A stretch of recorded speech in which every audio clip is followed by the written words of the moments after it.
profiliralo raspravu. Je to bila slučajna omaška ili je bio neki razlog zašto je ovo našao na tom popisu? Hvala. Hvala, Pavel.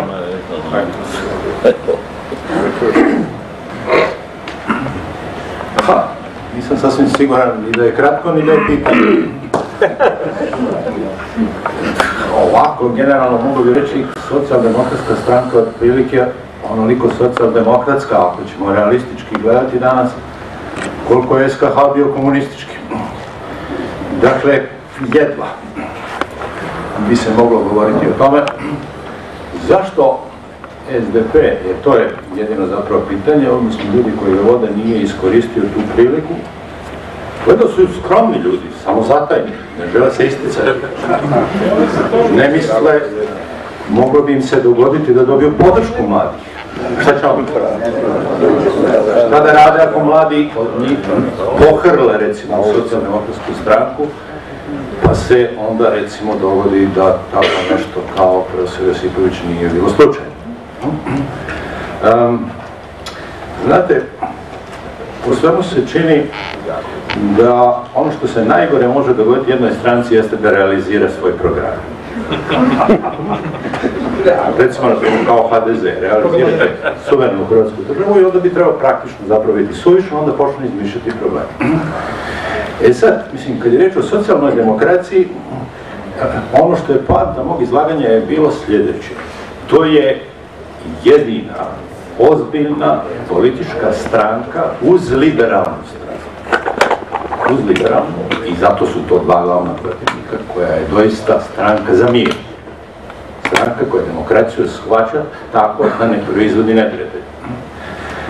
Mislim da naša socijaldemokracija uglavnom ovoga živi u prošlosti, odnosno živi od toga da dokazuje zapravo da je državotvorna, da dokazuje, mislim, jeli da, na primjer, jel, mislim, kad, gledajte, mislim, što mlade ne podržavaju, ali zamislite ovo, mislim, da vam odgovorim ja protu pitanje, kad imate promjenu u HDZ-u u kojoj se pojavlja najzad normalna ličnost, što jeste vrlo neobično, no? Na čelu te stranke, i koju, ja mislim, naprosto rješava probleme, mislim, kako se rješava što se ne bismo dogovorili oko ovoga, što se ne bismo dogovorili oko ovoga, i ovoga ljudi čak nemaju ni potrebu, mislim, da protiv toga rebeliraju, sad odjednom ovoga se ne shvaća zapravo da potpuno treba promijeniti to, jer je zadaća opozicije da štiti opće interese od vlasti koja ih dovodi u pitanje, to je njena definicija stricto sensu, ali šta onda, a događa se i to kad vlast stvarno štiti opće interese. Onda ne treba izmišljati, mislim, nešto samo zato da bismo prozvali ove. Ko ste vi na vlasti da štitite opće? Ko ste vi mladi da budete veći socijaldemokrati od nas?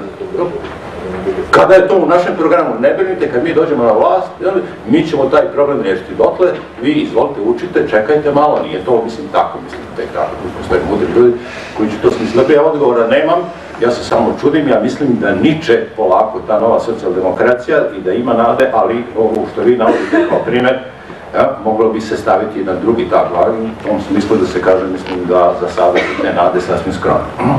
Hvala. Ovo je bilo, meni je bilo upućeno pitanje koje je kratko. Kratak će biti i odgovor. Nije bilo slučajno. S time da Pavel, naravno, kao filozof, je previdio vjerojatno da se ne radi kod onih velikana ili samo o političkim filozofima, nego se radi o tome da su stvorili iz različitih disciplinarnih rakursa nekakve uvide u nekakvim paradigmatskim prijelomnim situacijama koji su postali paradigme pretočive u politički operabilnu nekakvu svjetonazorsku profilaciju i političkih stranaka i pokreta i dnevnu akciju, dnevna viđenja, dnevne razgovore, dnevna polemiziranja i običnoga svijeta. To sasvim sigurno Rawls nije.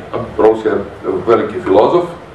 Kad bismo raspravljali o njemu kao filozofu, ja bih uvijek postavio ili njemu ili nekom Rawlsijancu pitanje šta je ono bilo s Hobbesom na početku teorije pravednosti. Onako nešto još nisam pročitao. Trebalo bi kao početi od Hobbesa, ali on je kontroverzan, pa ćemo početi od Locke, doslovni citat. Prema tome, što se tiče filozofije, za mene, toliko o Rawlsu. on ostaje unutar filozofije.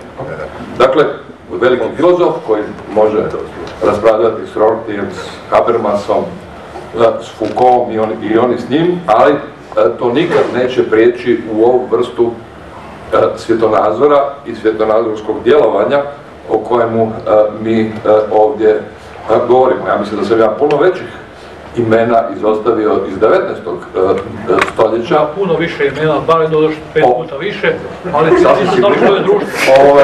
Međutim, ne samo zato što je vrijeme ograničeno, nego zato što i njihov utjecaj, koliko god bili veliki teoretičari u svojim znanstvenim disciplinama, nije bio sigurno ovakav velik kakvi su ovi bili paradigmatski, prije svega onaj Adama Smitha, koji je potpuno nevjerojatan, da kroz stoljeća jedna jednostavna Mandevilova ideja u njegovom elaboriranju živi i do dan danas se brani.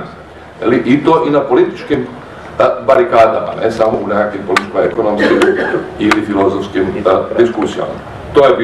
To je bio taj kriterij i sigurno da je Rawls možda bolji filozof od nekih spomenutih ili nespomenutih, ali je bilo i većih filozofa od njega koje nisam spominjao, jer to nije bio kriterij veličina u filozofiji, nego veličina utjecaja, uvida prije svega teorijskog, a onda utjecaja u paradigmatskim prijelomima koji su stvorili reoblikovanja ovog svjetonazorskog i političkog karaktera. Dobro, hvala Dragu. Prvo se javila tu gospođa, pa gospodin Božo Vidović, pa tamo. Tu nije gospodin. Molim? Ja sam htjela nastaviti se na ovo pitanje obrazovanja Boža, ako bi mi kratko dozvolili. Ako gospođa dozvoli. Ja odustajem onda. Pa može. Evo pa, ispričavam se. Nadovežem se na ovo pitanje. Pa recite nam kako se zovete. Katan Kalina, ekonomista. Gospodin Gregović je postavio ovo pitanje kako naši socijaldemokrati nisu malo pozitivnije reagirali na ove novosti u studentskoj populaciji, koje su mnogi ipak proglasili nečim zaista novim u smislu nečeg pozitivnog emancipatorskog. Prije nekoliko dana je bio susret gospodina Josipovića i sad vezano ono što ste spomenuli 2 puta gospodina Josipovića u izuzetno pozitivnom kontekstu i ja ga naravno tako doživljavam.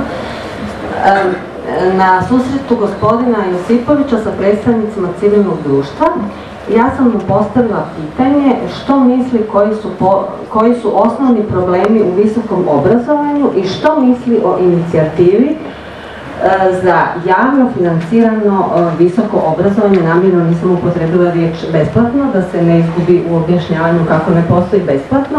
A to pitanje sam postavila samo zato jer sam slučajno prije 2 dana čula njegov odgovor na to isto pitanje od nekih mladih menadžera na jednom isto užem skupu.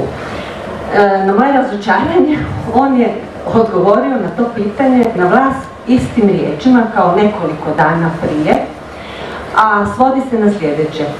Nisam baš pretjerano upoznat sa tim